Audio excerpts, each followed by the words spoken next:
নমস্কার, দি রিপোর্টে আপনাদের স্বাগত।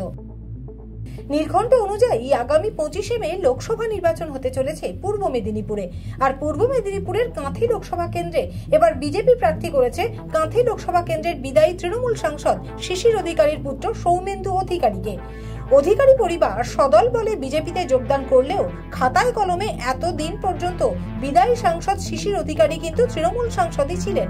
আর এদিন পূর্ব মেদিনীপুরের ভগবানপুরে বিজেপির এক নির্বাচনী পথসভায় বক্তব্য রাখতে গিয়ে কাঁথি লোকসভা কেন্দ্রের বিদায়ী তৃণমূল সাংসদ শিশির অধিকারী প্রকাশ্য সভা থেকে সাধারণ মানুষের উদ্দেশ্যে ক্ষমা চাইলেন। বিজেপির সভা মঞ্চ থেকে তার ঘোষণা, আমরা গোটা পরিবার গলবস্ত্র হয়ে ক্ষমা চাইছি আপনাদের কাছে, খুব অন্যায় করেছি, ওই দল করা আমাদের ভুল হয়েছিল। বাধ্য করে ঠেলে দেওয়া হয়তো যাও তুমি চলে যাও। শুভেন্দুকে ঠেলে দেওয়া হলো তুমি চলে যাও। শুভেন্দু যায়নি, একবারে ঠেলে দিয়া চার ধারে ওয়াটার পিস্টলের মতো কিনে ধরে নিকালো সভা দিয়ে আসে।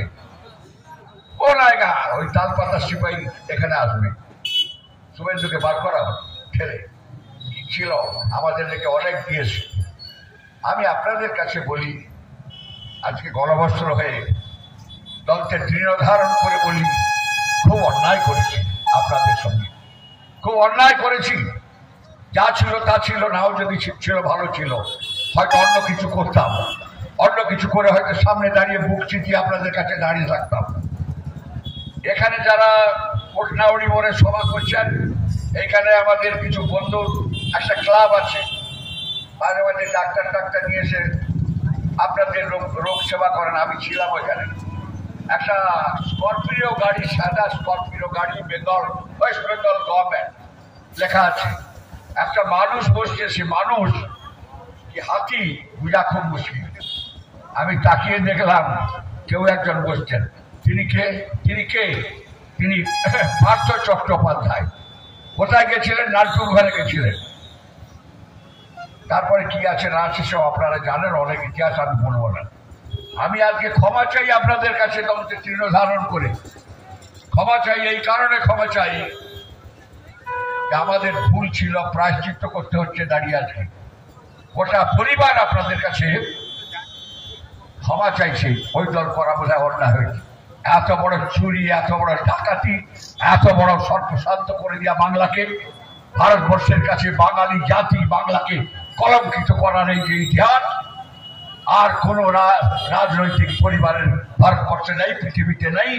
কোন এই পরিবার কখনো এইরকম আর ভারতবর্ষে আসবে ওরা কোনদিন। আজকে ক্ষমা চাই, দলকে দৃঢ় ধারণ করে ক্ষমা চাই আপনাদের কাছে। অপরাধ হয়েছে সেদিন যাওয়া। পাশাপাশি প্রকাশ্য সভা মঞ্চ থেকে অভিষেক বন্দ্যোপাধ্যায়কে তাল পাতা সিপাহী বলে কটাক্ষ করলেন বর্ষিয়ান রাজনীতিক তথা কাঁথির বিদায়ী সাংসদ শিশির অধিকারী। সিবিআই ডাকলো, দিল্লিতে 1750 পাতা তাল পাতার সিপাহী লিখেছেন। কি লিখেছেন? চাঁদ উঠেছে, ফুল ফুটেছে, পত্র 1750 পাতা দিল্লিতে সিবিআই এর কাছে লিখেছেন। তাল পাতা সিপাহী লিখেছেন, দিয়েছেন। কি আছে? সব বেরোবে। কি আছে?